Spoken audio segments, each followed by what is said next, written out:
Hi, I'm Dustin Abbott, and I'm here today to give you my final verdict on the new Samyang AF 45mm F1.8. I'm actually currently filming on it at the moment on a Sony a7R Mark III.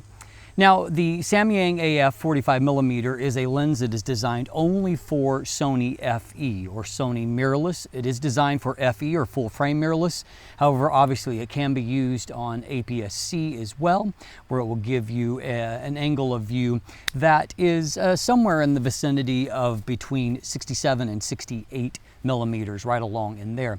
And so it is a useful focal length on either end, and over the course of the review period, the time that I've spent with it, my appreciation for this lens has grown. Now, before I had received the lens and done my own review, I did see at least one review from someone else where they had chart tested it, and it charted well, but not off the charts. And the fact that it was cheaper, smaller, and lighter, my expectations were not necessarily all that high. Yes, there are absolute sharper lenses in the edges of the frame.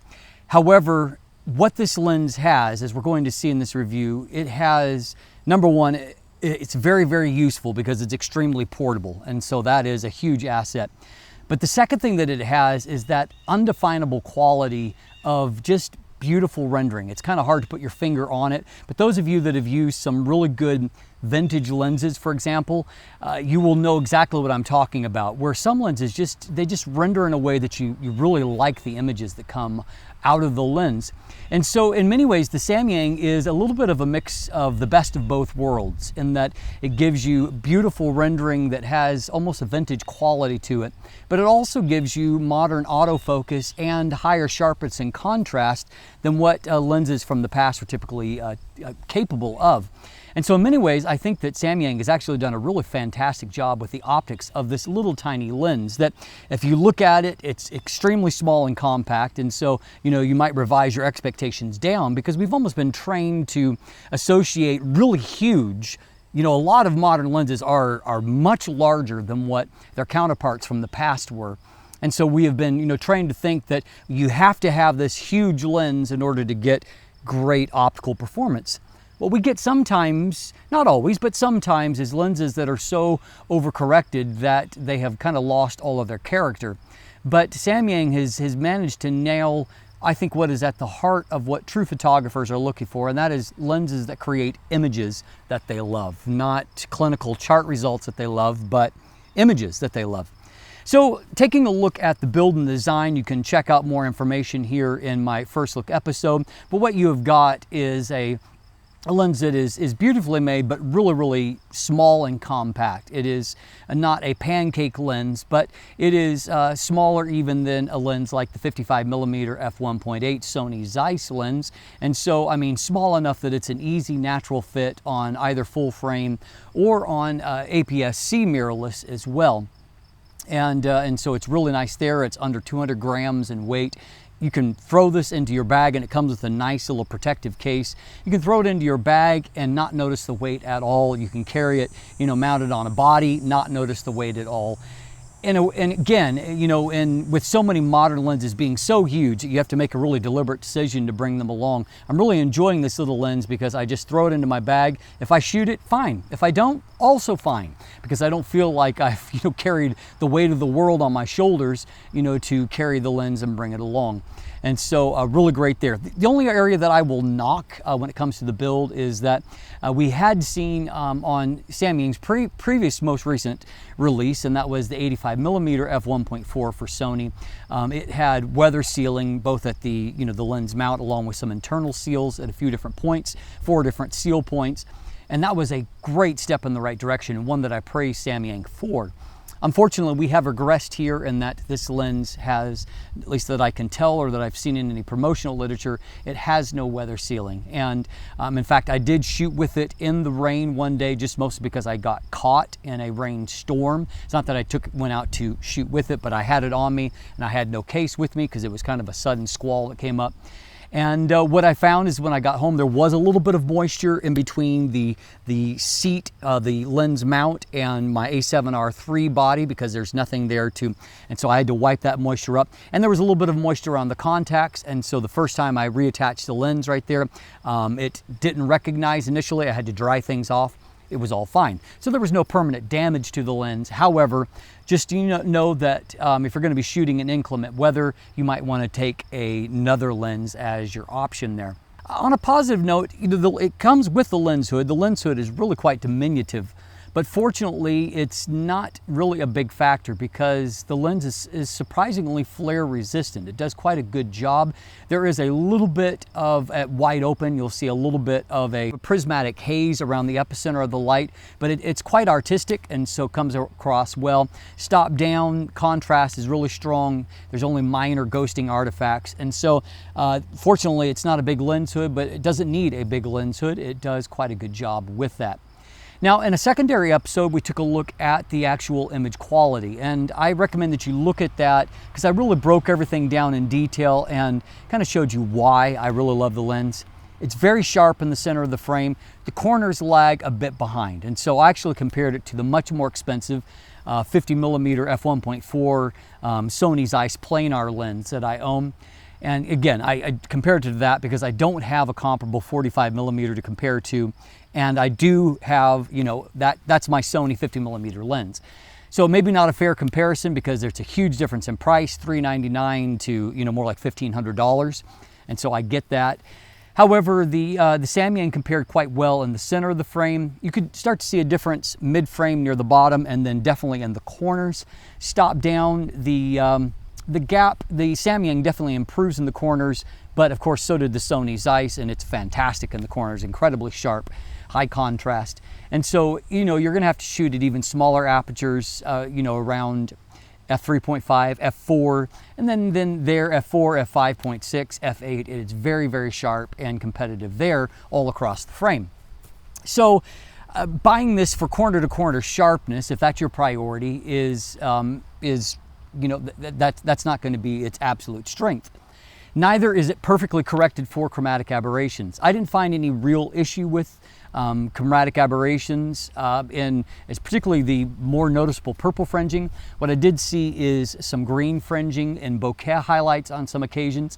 I don't consider chromatic aberrations to be a real issue with the lens. And the trade-off of those aberrations is that it has a really nice, soft, defocused background. Now, this kind of the quality of the bokeh surprised me somewhat because on a technical level, it's not perfect. There's some of that geometric deformation around the edges of the frame. So what I mean by that is that instead of being circular like they are in the center, those bokeh highlights will become, cat-eyed and almost just slightly swirly effect curved around the periphery of the frame.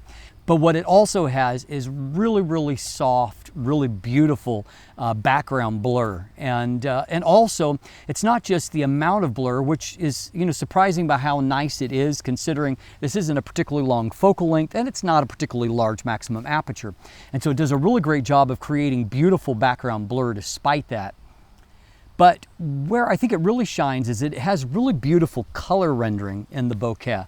And it doesn't have hard edging, and so it really produces a really, really pleasing effect without any kind of real vulnerability. I didn't see nasty stuff in transition areas, and so I'm really, really pleased with that. It doesn't have a particularly impressive maximum magnification, only 0.12 times, so it's nowhere near what, say, the Tamron 45mm f1.8 VC for DSLRs is. It has, I believe, a 0.29 times magnification, so, a whole nother class. And so that's not necessarily its strength. It does resolve well at minimum focus. I've just mentioned a lot of things that you may say, well, isn't that an optical defect? Yes, however, they're controlled enough to where it never seems like that much of a liability. It's not terrible in the corners in terms of sharpness. There is a little bit of fringing, but it's not all that noticeable.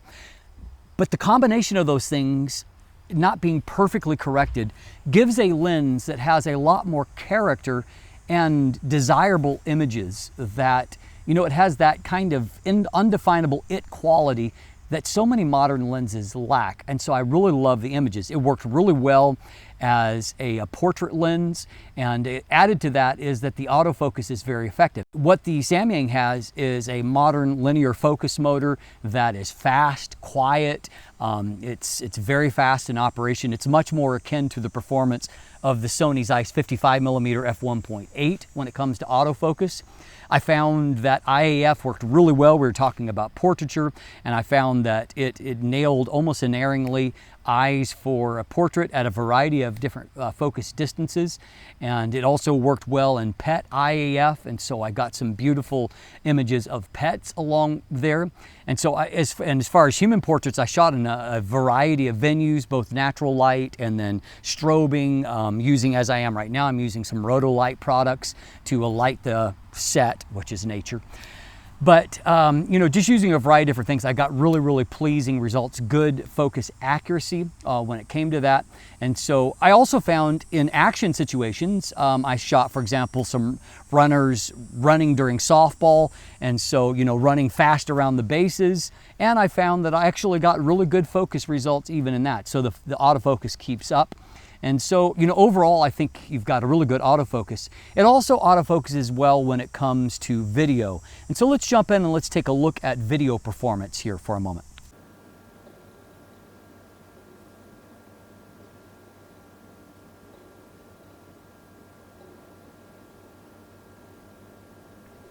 What we find is that focus is nice and quiet with just a little bit of clicking in some situations. Beyond that, however, also focus pulls they're nice and tight. There's a little bit of slowdown as it slows towards a subject, but there's no hunting or settling once it arrives there.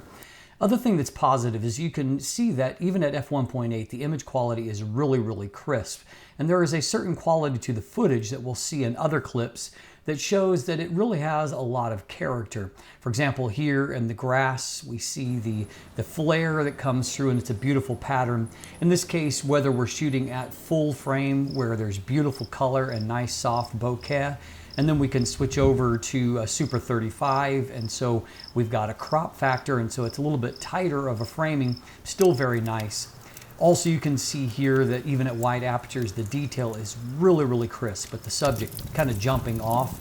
And in the case of the logs burning here, you can just see massive amounts of detail. Very crisp, great color. And then also, if we go in once again to Super 35, you can see the same is true there on the Sony a7R Mark III. So as you can see, there's a lot of good things on the video front as well. And something that stood out to me as I, kind of reviewed clips that I took, that even though, as I noted, the lens isn't incredibly sharp along the edges of the frame, when you're shooting at the sweet spot, as you typically will be for video, at least in all the clips I looked at, I thought that everything looked really crisp with good dimensionality to it. For example, I found in my standard test where I'm just shooting, the various vintage objects to test, transition from one focus point to another, I found that they really popped. There was a lot of micro contrast to them. And so, yeah, kudos to them. I felt like the scene of the logs was really crisp. And then, the more stop down set with the speedboats going across the water, you can tell that from corner to corner, the detail is really fantastic. And so also very nice as a video lens, although I'll add my caveat that like any other focus by wire lens, if you're wanting to do manual focus pulls, buy a manual focus lens, because none of these lenses are truly linear in the focus precision to where you can just set a focus point, throw the focus point, maybe using some kind of focus device, run to that point. They're not as satisfying to that. It often takes multiple rotations to make major focus changes. And so, if manual focus is your thing, then buy a manual focus lens. For those of you, many of you that want to just shoot video clips where you're using autofocus, it works really well for that. So to sum things up, I think that Samyang has really created a lens that, while not technically perfect, has a tremendous amount of soul. And I love the lens. I won't try to short sell it. I've tried to delineate things that you might consider a flaw. At the end of the day, I love the lens. I love its compact nature. I love quality autofocus. I love the rendering from the lens, the beautiful images that it produces. I think that Samyang has really knocked this one out of the park. And so, And to add to that, as I mentioned in my first look episode, I do really love the 45mm focal length. I find it to be very, very useful. It can do a lot of the things that both a 50mm and a 35mm lens can do. I just find it useful in a lot of situations. So as you can tell, I really, really like the lens. It's not perfect, but maybe it's better for it. I'm Dustin Abbott, and if you look in the description down below, you can find linkage to my full text review. Also there, of course, you can also find linkage to the image gallery where there's lots of photos, too many to show in this review. It's very useful and easy to take along, and so I got lots of photos with it.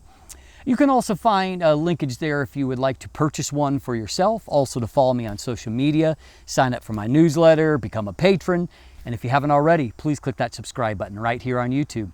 Thanks for watching. Have a great day.